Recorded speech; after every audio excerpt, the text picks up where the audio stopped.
여성분들, 당신의 몸에 난 털은 원래 적이 아니었습니다. 하지만 어느 순간부터 제거해야 할 대상이 되었죠. 이 모든 건 한 회사의 치밀한 계획에서 시작됐어요. 안녕하세요, 선비입니다. 오늘도 선 넘는 이야기죠.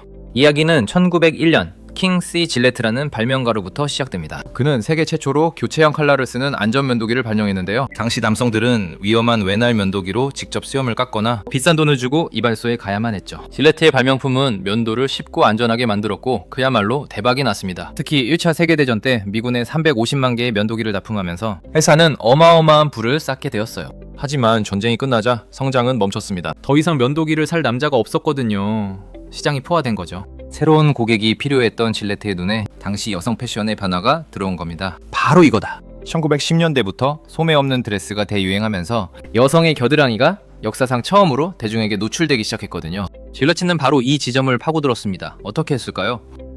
1915년 질레트는 여성을 위한 최초의 면도기 밀라디 데콜테를 출시합니다. 이름부터 숙녀의 목선이라는 뜻으로 마치 고급 액세서리처럼 포장했죠. 그리고는 하퍼스 바자 같은 최고급 여성 잡지를 통해 광고 캠페인을 시작합니다.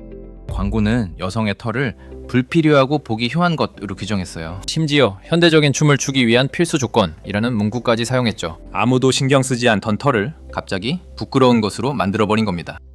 솔직히 이건 선 넘었죠. 이런 광고들은 여성들에게 전에 없던 불안감과 수치심을 심어주었습니다. 마치 제모를 안 하면 교양 없고 시대에 뒤떨어진 사람처럼 느끼게 만든 거예요. 결국 제모는 여성의 기본 에티켓이라는 인식이 사회 전반에 퍼지게 됩니다. 수천 년간 자연스러웠던 몸의 일부가 단 몇 년 만에 부끄러운 것이 되어버린 순간이었죠. 겨드랑이에서 시작된 이 필요는 2차 대전 중 나일론 스타킹이 부족해지자 다리털 제모로 자연스럽게 확장되었고요. 이후 비키니 수영복이 유행하면서 비키니 라인까지 제모 부위는 계속해서 늘어났습니다. 질레트의 매출은 다시 한번 폭발적으로 성장했죠. 100년이 지난 지금도 이 전략은 유효합니다. 여전히 광고는 매끄러운 피부만을 완벽한 기준으로 제시하고 털이 있는 여성의 몸은 비정상적인 것처럼 묘사되기도 하죠. 불편함을 만들고 그 해결책을 파는 것. 가장 고전적이면서도 강력한 마케팅 전략입니다.